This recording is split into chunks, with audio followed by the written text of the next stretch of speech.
In this tutorial for AquaCrop, we're gonna do some irrigation schedules, and in particular we will learn how to correct the last irrigation.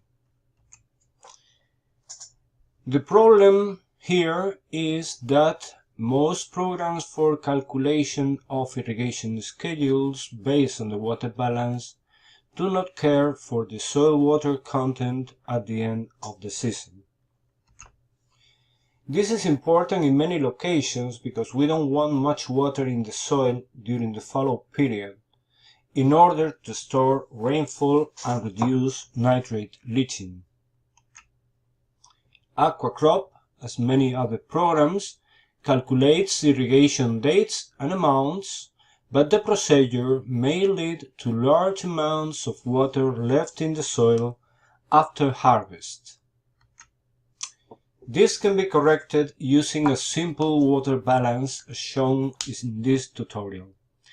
The basis for this correction may be found in Villalobos and Ferreres' 2016 Principles of Agronomy for Sustainable Agriculture, which is a book published by Springer.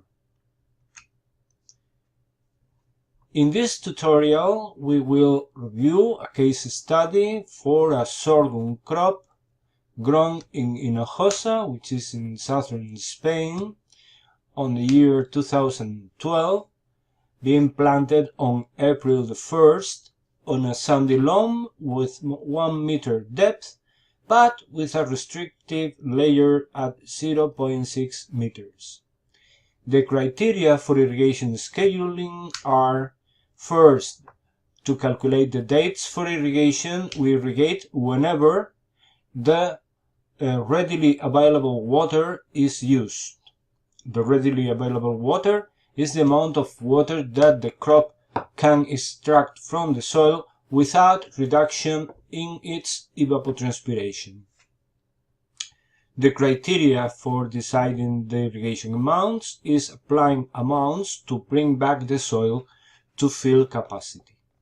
Note that with a restrictive soil layer of 0.6 meters, and as we have a sandy loam soil with fill capacity 240 millimeters per meter and wilting point 100 millimeters per meter, the amount of the readily available water can be calculated multiplying the depth 0.6 by the difference between fill capacity and wilting point and multiplied by 0.7.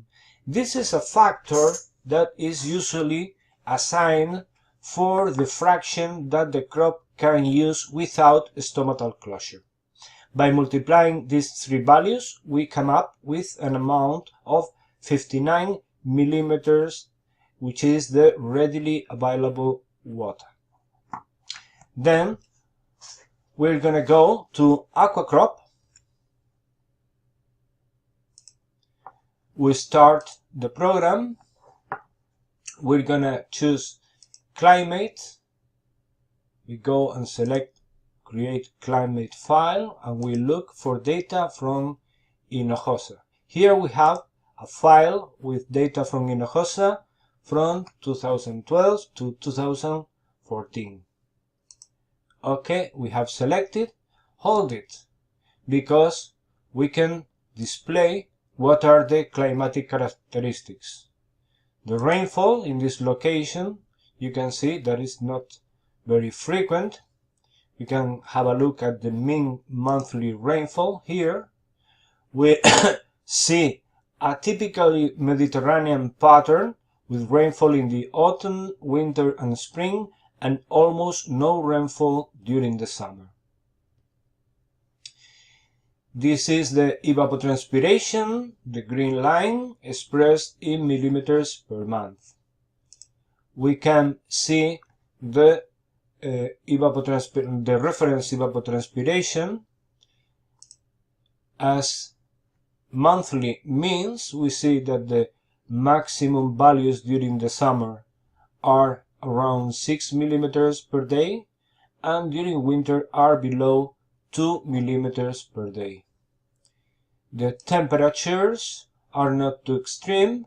We can reach temperatures below -5 during the winter, and we can exceed temperatures of 40 during the summer.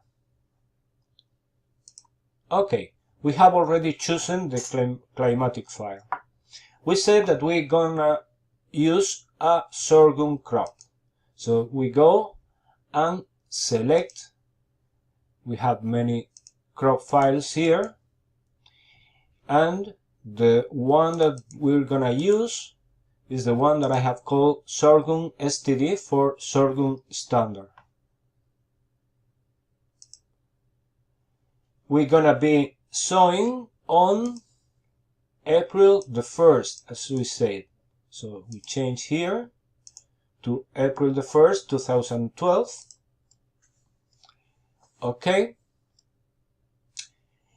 We now go to irrigation, and here we can select or create an irrigation file.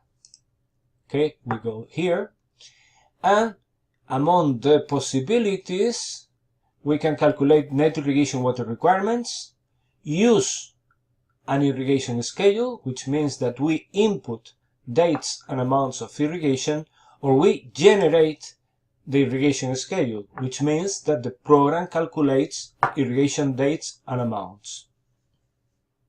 Okay, we're gonna create the irrigation file. We're gonna call this irrig HIN for irrigation in Hinojosa.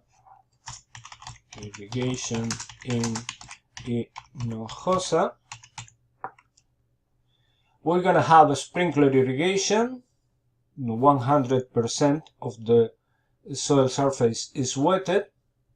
And here we go to the time and depth criteria. These criteria are valid from day number 1, which means just after planting.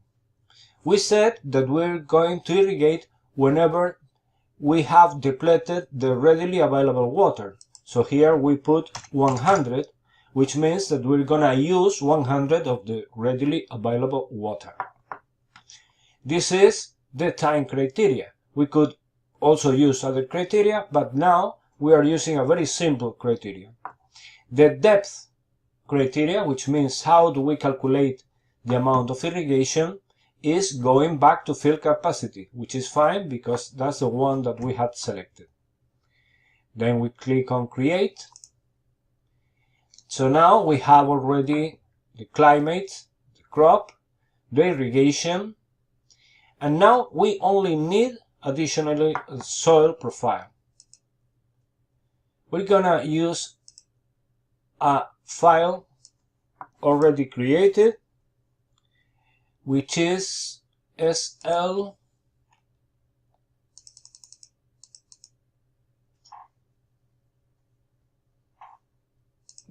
this one is a sandy loam 06 with restricted layer. The soil has 1 meter depth, but the restricted layer will limit the growth of the roots down to that point. We go back to the main menu, and then we're ready to go. We can run the simulation. Okay, once here, we can start the simulation to the end of the simulation, which is July the 20th, 2012. And now we see the results of the simulation. If you look at this lower graph, we see the variation of soil water, and after each irrigation, soil water goes back to field capacity. Field capacity is this upper horizontal line. But look at this. At the end of the season, we are very close to field capacity, which is the problem that we were mentioning before. How can we correct that? As far as it goes, at this time, we have 1, 2, 3, 4, 5, 6 irrigations.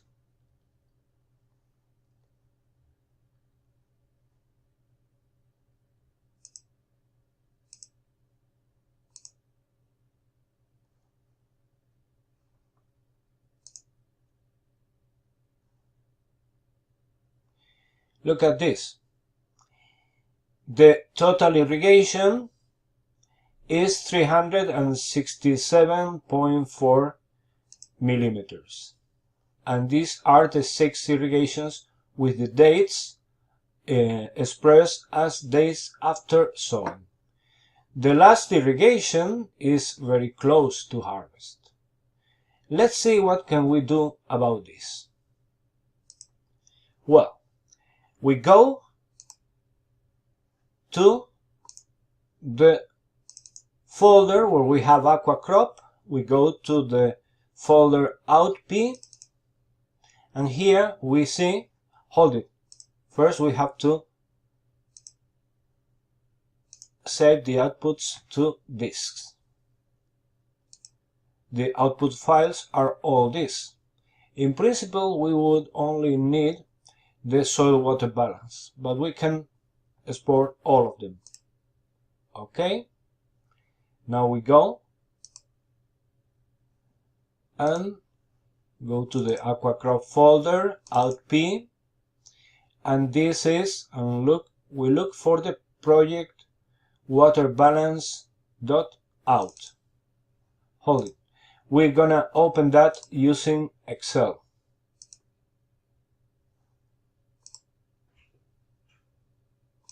Open. We go to AquaCrop, outp, search for all files, and this is the one that we want.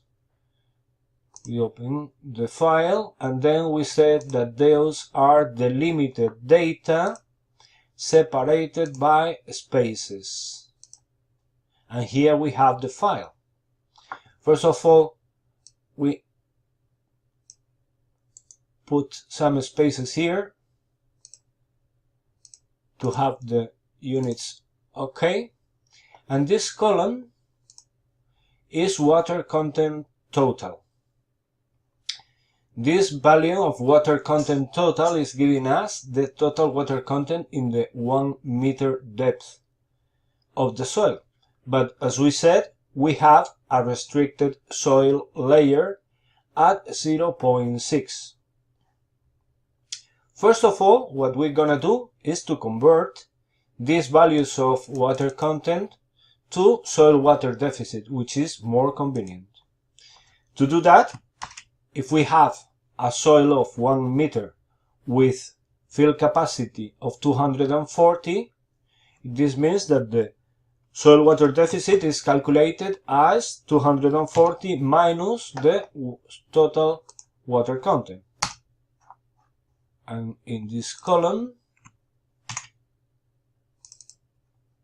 we have the soil water deficit in millimeters. Okay, this is the column that we're gonna need for calculating this correction. We go to the end of the file, and we see that the soil water deficit at the end of the crop is only around 15 millimeters. Look at this. On day 107, we have applied almost 60 millimeters of irrigation.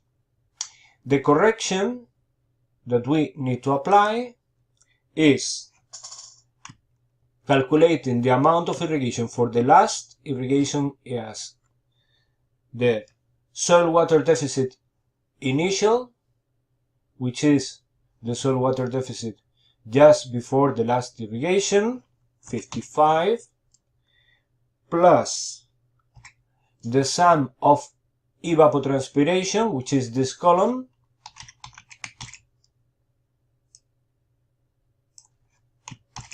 minus the desired soil water deficit at the end of the growing season.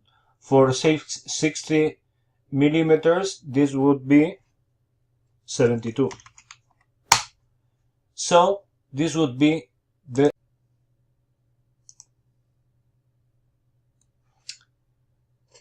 Let's review the calculations again. As we said, the last irrigation required almost 60 millimeters, so the final soil water deficit was around 15, which is not very large. We want something larger than that. If we have depth of 0.6 meters and we have 140 millimeters per meter of total available water, we can use 80% of that to calculate the final soil water deficit that we want. We multiply this by the total available water multiplied by this divided by 100. This should be 67.2 would be the soil water deficit final that we want. Okay, now the amount of irrigation for the last irrigation is equal to the initial soil water deficit, which is 55.3, plus the sum of evapotranspiration, which is this column, sum in Spanish of these values until the end of the season, minus the final soil water deficit. And this is 6.9. Okay. This value means that the last irrigation, instead of applying 60, we should apply only 7 millimeters to the crop. 7 is a really small value for a sprinkler irrigation system, so we could probably just omit this last irrigation. So actually the last irrigation would occur on day 94 after sowing with an amount of 63 millimeters. With that, we would reach a final soil water deficit in our soil of 67 millimeters, which is what we want in order to leave very little water during the fallow period. This is especially important for Mediterranean areas. It might not be important if we are growing a crop very soon after harvest of the first crop. But if we're going to have a long fallow, it's not good to leave much water in the soil. Well, that's all for this tutorial.